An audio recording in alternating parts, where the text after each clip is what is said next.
Tema na kotru veljke sali Skupštine Autonomnej pokrajini Vojvodini bešedoval Miroslav Keveždi, koordinator nevladovih organizacijoh, odnošelaše na identitet i multikulturalnost regiji jak co to Vojvodina.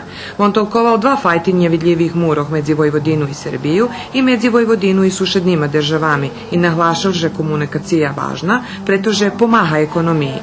Nješka, kad máme novi komunikacijni sistemi, kad šitsko pošvičane, kad še vecej putuje, barijeri iščezuju, ali je nastava problem identiteta.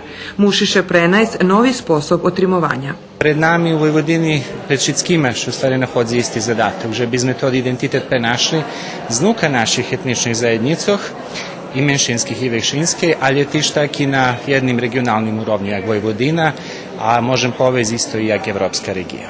Treba nadpomnut, že na akademiji učestvuju već jak 100 mladi zo šitskih časoh Evropi.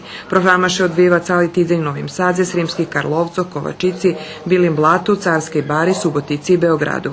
Kad vam 120 mladih ljudi od cale Evropi pridze do jedne male regije, jak co Vojvodina, već kad to nahoda, u stvari, že bi oni odnjesli dejaki upečatke, ali že bi vam dali svoje upečatke. Za nas tu dom, že važnejše jih upečatke o nas, bo može bud nam daju prikladi lebo dejaki prikladi ljepših praksoh, kročajoh napredok, jak rišeli už dejaki problemi, kotri mi može bud teraz máme. Mladim zoz inoženstva prez akademiju predstaveni duh zajednistva rozličnosti u Vojvodini, kotri vikami prisutni pestovani jak glavni porušovatelj i moto života i roboti.